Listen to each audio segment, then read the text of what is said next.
Assalamualaikum warahmatullahi ta'ala wabarakatuh.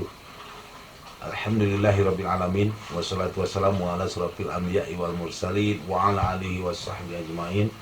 Asyhadu an la ilaha illallah wahdahu la syarikalah wa asyhadu anna Muhammadan abduhu wa rasuluhu la nabiyya ba'dah.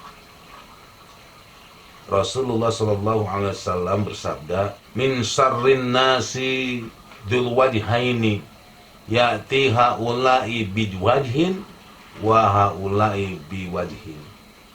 Manusia yang paling jahat itu adalah manusia yang bermuka dua. Datang ke tempat dengan mukanya dan datang ke tempat yang lain dengan muka yang lain. Diriwayatkan dari Abu Hurairah radhiyallahu anhu, Rasulullah sallallahu alaihi wasallam bersabda, "Tahukah kalian manusia yang paling jahat di antaramu?" Para sahabat menjawab ketika itu, "Hanya Allah dan Rasulnya lah yang mengetahuinya." Lalu sabda Rasul seperti barusan, yaitu orang yang bermuka dua.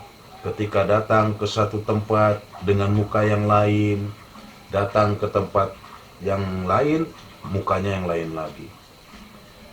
Nah, bermuka dua inilah yang disebut kalaulah di kita itu tukang adu domba, tukang fitnah.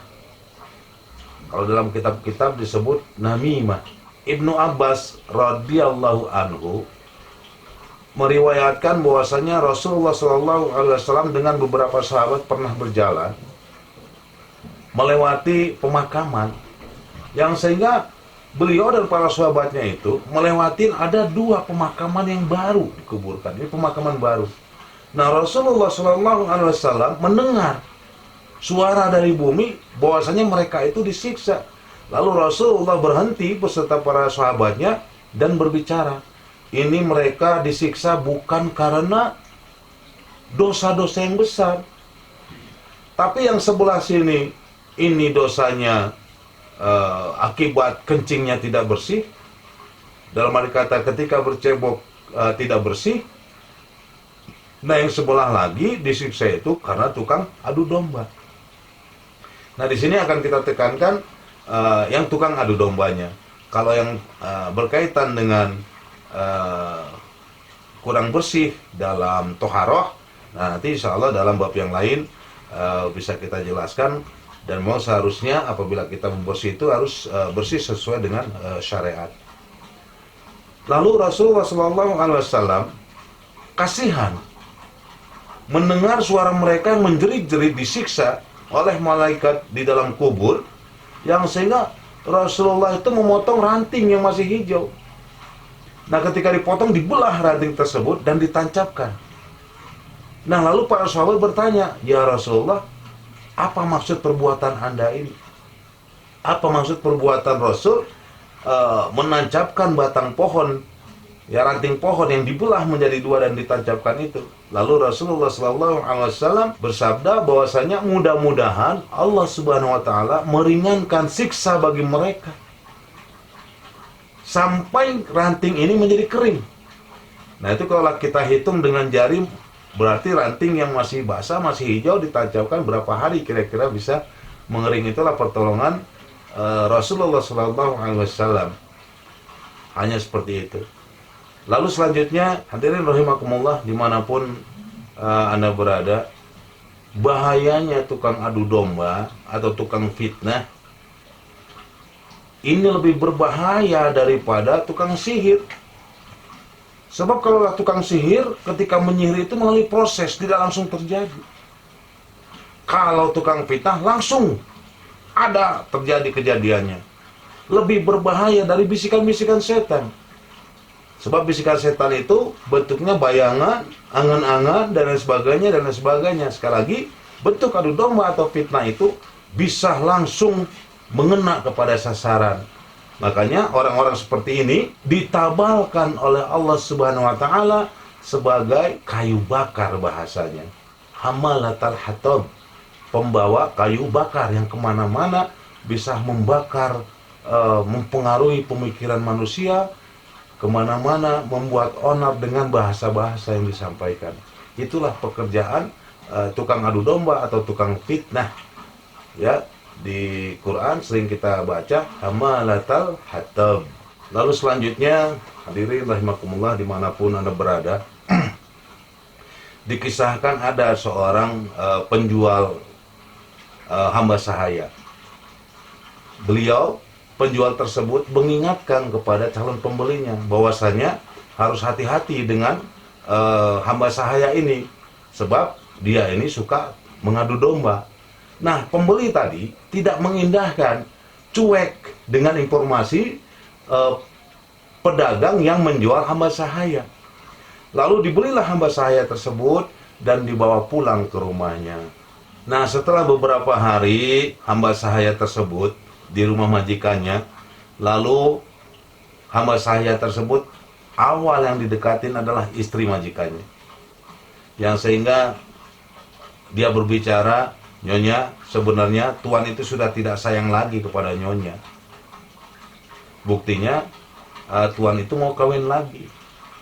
Nah, Nyonyanya bertanya, "Kamu tahu dari mana?" Ya, dia bilang, "Saya mendengar bahwasanya tuan itu mau nikah lagi. Mau nggak Nyonya kalaulah saya kasih resep bagaimana caranya supaya tuan jatuh cinta betul-betul kepada Nyonya?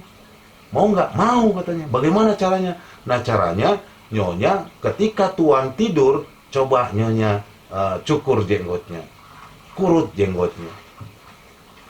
Nah, Nyonya tersebut menjawab, "Ya, nanti saya laksanakan." Lalu si hamba saya ini datang mendekatin tuannya, melapor, "Tuanku, sebenarnya itu Nyonya itu sudah tidak cinta lagi kepada tuan, sebab Nyonya itu punya simpanan laki-laki muda yang selalu mereka itu bersama." "Kamu tahu dari mana?" "Saya melihatnya sendiri," katanya.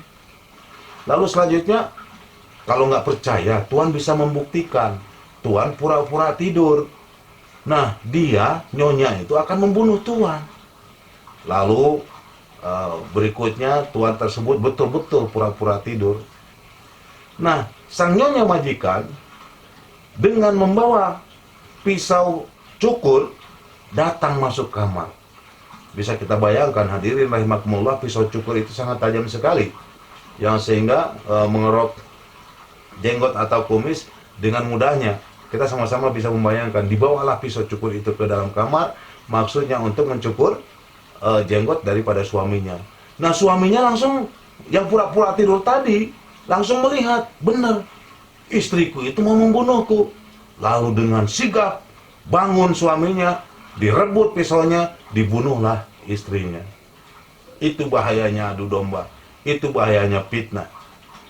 Lalu selanjutnya, informasi tentang terbunuhnya istri majikan dari hamba sahaya tersebut terdengar kepada pihak keluarga istri majikan tersebut, kepada keluarga perempuan tersebut, yang sehingga datanglah keluarga perempuan ke rumah tersebut dan langsung membunuh, langsung dibunuh itu suaminya, langsung dibunuh itu si tuan tadi.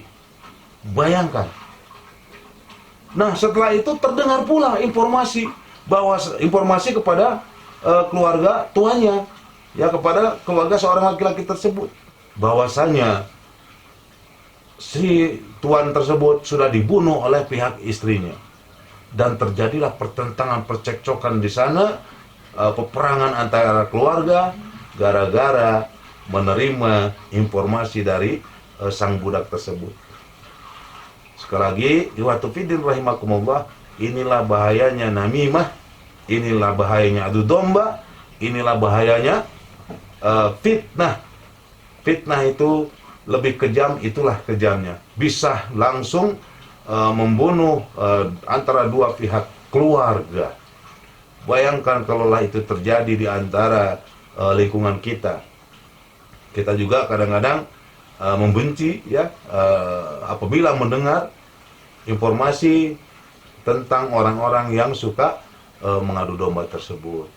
Ya, mudah-mudahan kita jauh dari sifat-sifat adu domba, jauh dari sifat-sifat fitnah, dan kita juga dijauhkan oleh Allah Subhanahu wa taala dari pengadu domba, dari tukang fitnah, baik fitnah ke diri, baik fitnah ke keluarga, baik fitnah ke seluruh umat yang ada. Mudah-mudahan seperti itu adanya, dan mudah-mudahan hidup kita diberkahi apabila tidak ada fitnah di antara kita. Nah, demikian, mudah-mudahan hal ini dapat menjadi pelajaran bagi kita. Mari sama-sama kita hindari sifat adu domba. Mari sama-sama kita hindari fitnah memfitnah. Sebab fitnah tadi sudah disebutkan begitu kejamnya. Demikian, mudah-mudahan bermanfaat. Kurang lebihnya mohon maaf yang sebesar-besarnya. Billahi taufiq wal hidayah. Assalamualaikum warahmatullahi taala wabarakatuh.